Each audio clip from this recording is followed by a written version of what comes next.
Children exposed to violence, domestic violence, rape, sexual assault, go through so many different challenges. Because kids are small doesn't mean that they're not affected. Confusion, self-blame, depression. These are secret crimes. If there isn't a trusted adult, they won't be able to self-regulate. He would get in the middle and stop hitting mommy. If they're not addressed, can complicate and continue that vicious cycle of violence. What we've learned in this partnership is that agencies need to work together. They need to collaborate.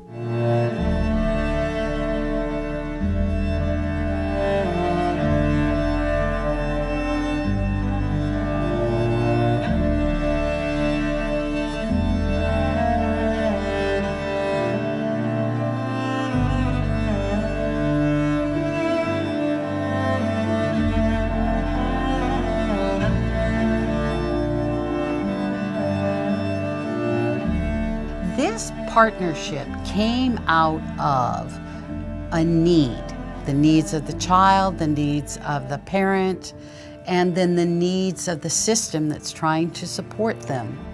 Here we have a preschool, 3 and 4-year-olds. I mean, that's a good time to really do this intervention. And if we don't have that, when would they find out that there's family violence when the child is repeating the cycle? It's a great thing that we're doing here. My name is Nanette, and I am the bilingual counselor for our parent caregiver victims of domestic violence in our Safe Start project. The Safe Start project entails a lot of different collaborations, agencies, if you will, beginning with VIBES, which is Victims Information Bureau of Suffolk.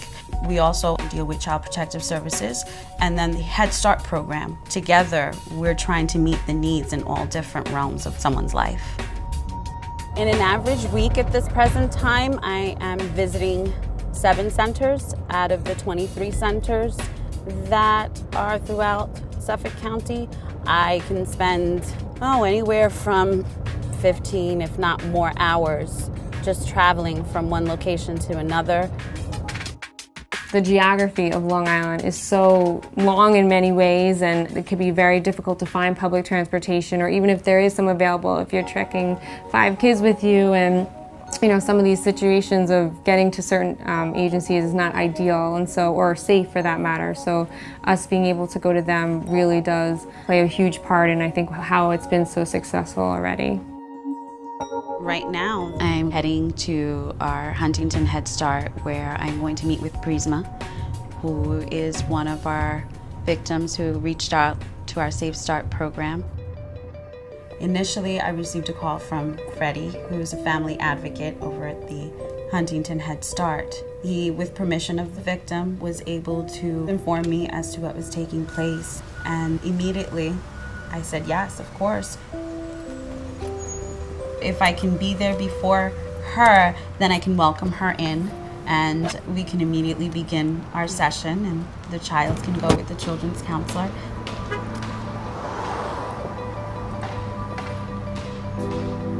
Hi, Freddie. Thank you so much.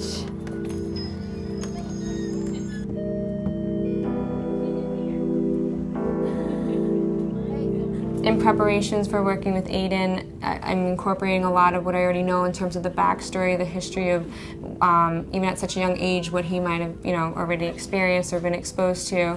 Incorporating some coping skills, using how to do, for example, some deep breathing techniques that might not be, as simple as teaching it to an adult where they can understand a lot more clearly. We have to use creative ways, and that might be blowing on pinwheels or bubbles, or I might want him still to be able to take with him certain skills that he can apply as things go on in his life, and he could feel like he can manage those stressors. That's a good one. See, you're practicing so good already.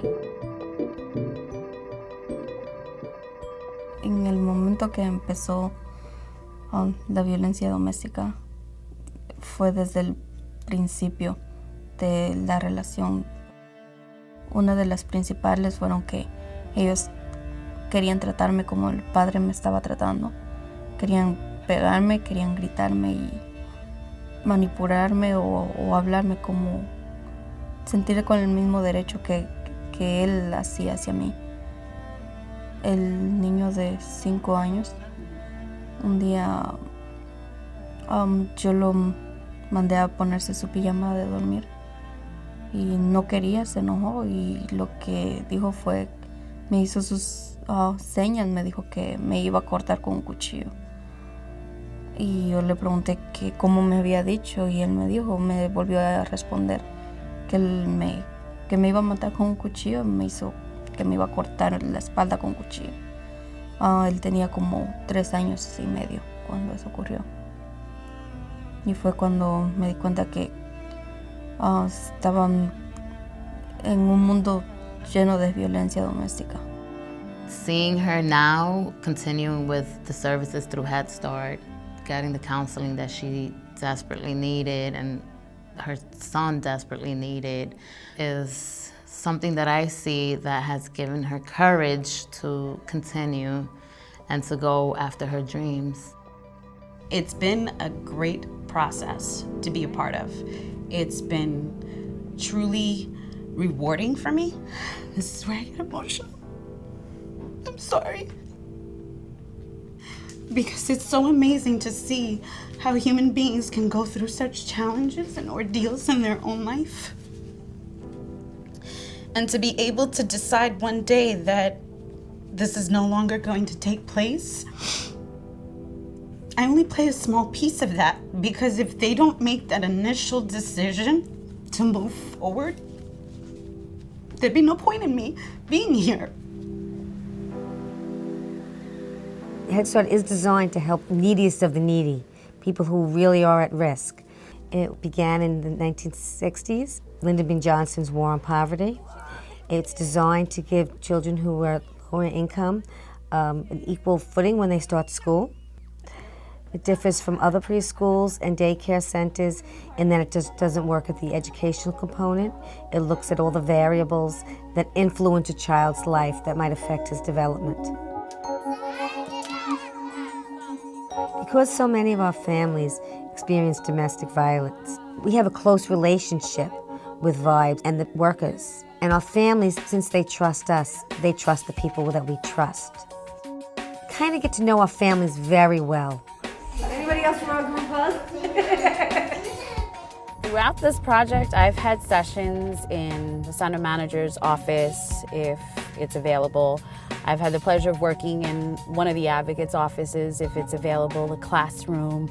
We've done the pantry, we've done, closets. They can be, enough space for 2 chairs. That's all we really need. If it's for the children's counselor, if we can fit a table in 2 chairs for the child to be able to do their activities, then that's enough. I think it's a great marriage because both agencies working together, it's an opportunity to do the intervention early and help them through this so that they won't be repeating the cycle again.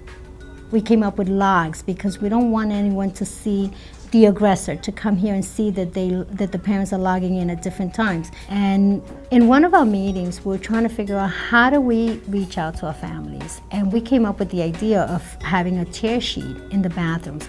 What happens with the family will contact Vibes. They have their own hotline, which makes it easier for them. We have a lot of Spanish families also. So there you have the family advocate. They will speak to the parents in their native language, which I think is a great thing. Lynette speaking. Sí, yo hablo español. So there's certain things that we've come across, and we are always brainstorming on different ways to, again, protect our families. I think back on how young children are when they're coming to school and what a short time they've been on this earth. And for a 4-year-old child who's been here for maybe 48 months, that's their whole entire life. And the things that they've been subjected to in those 48 months are things that I myself in my 48 years of life have not experienced. At 4 years old, you don't have the vocabulary, you don't have the comprehension to really understand why this is happening. What happens though, is sometimes when they're in the classroom, is it may exhibit in an inappropriate way. They may be acting out what they've seen at home, in the classroom with a classmate, where a teacher will be looking at that and saying, that's just not right. So in working with the children and the families and the staff, it's all about observation.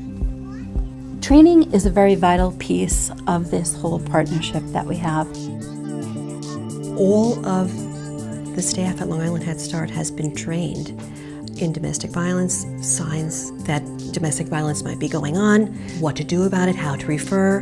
Because if the teachers and the advocates can't know that something is going on, how can we get the referrals? Through the trainings that we've gotten through this project, we've been able to get really great resources surrounding what practitioners use for different evidence-based type practices like trauma-focused cognitive behavioral therapy or Kids Club, Moms Empowerment. The training piece has been huge.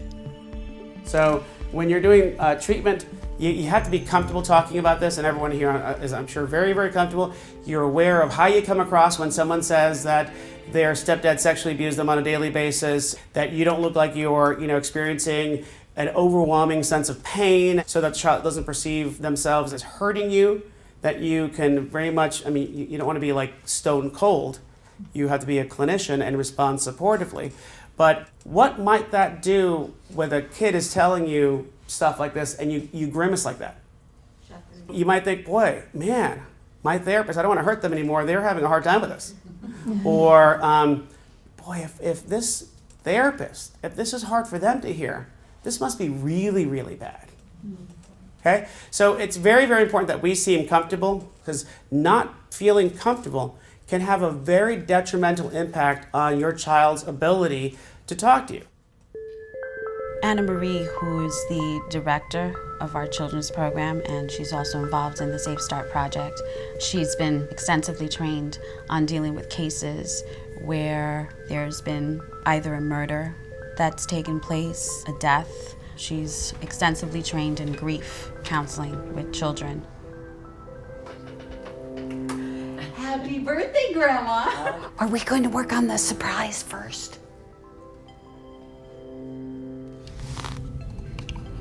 Activity helps the brain grow. Your sensory skills are very important to remember. Those are basic things. Play that has rhythm, that is sensory, that will help with all this process, and then it will help their brain return to its normal developmental level. Then they will be able to acquire the verbal skills to work through a narrative of the trauma. Because kids are small doesn't mean that they're not affected. They see. They don't understand, but they see. My daughter always felt that it was different with her. Her life was different. I didn't understand. It's not like that. So I went into the apartment, and the police wouldn't let me go in her room. And I would say, I could help her. They said, there's no helping her. It came to a point where there was no helping her. They told me, you have to keep it together because Brandon is there in the living room. So when the medical examiner came and they took him, and Brandon kept on saying, Daddy killed Mommy. Daddy killed Mommy. He put he held her head on the pillow. That's not what the autopsy found. The little one, when I brought him home, he was hitting the dog, and he would say, but I love him, Grandma. I said, well, you don't hit when you love. But this is what he's seen. So I started actively trying to get Brandon into a school. I called up so many places, and then I called the Brentwood Head Start. And by this time I was crying on the phone, and Brentwood Head Start told me, why don't you come in and we'll talk to you. It was like a blessing. Rose reached out through our direct line. She was able to connect with me, and I was able to explain to her and let her know what some of the services that we are offering and how we would be able to bring these services to her rather than to have her come to us. I would take a flashlight, I would take the toy bag, I'd wear the same scarf so I would be recognizable to him so he could get used to the process, and with the bubbles, all those things to help him feel secure. I have to say that that was the best thing that ever happened to Brandon. He got attention. It was at the site where he was at, so we didn't have to travel anywhere. It was at a site where he was comfortable at, so it wasn't like taking him from one place to put him into another place. One of the techniques we really like here at Vibes is our feathers. The feather idea is that the child can pick a feather and then blow on the feather. So you're teaching the child to just exhale slowly on the feather, but by focusing on the feather, they're not quite so worried about their breath at that time. He would say to me, "Grandma, wait, I'm breathing. Where's my feather?" And it got to a point where, to this day, I would say to him, "Do you feel like you need to breathe in and breathe out?" And he said, "Okay, wait a minute," because he's really a very, lovable kid, really. Okay.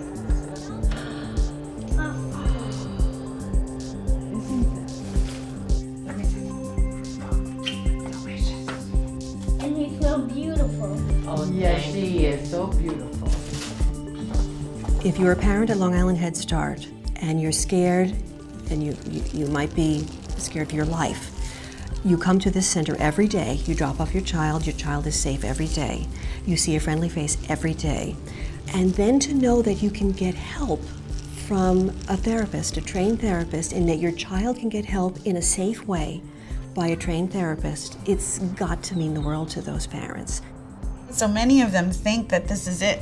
They get stuck in this little bubble and they're like, this is what my life has become. And they don't realize that, yeah, they've been through so many struggles, but if they can go through that, then they can take that one little step to make things so much better. I've always wanted to make just some kind of an impact on a life. It's an honor to be a part of that.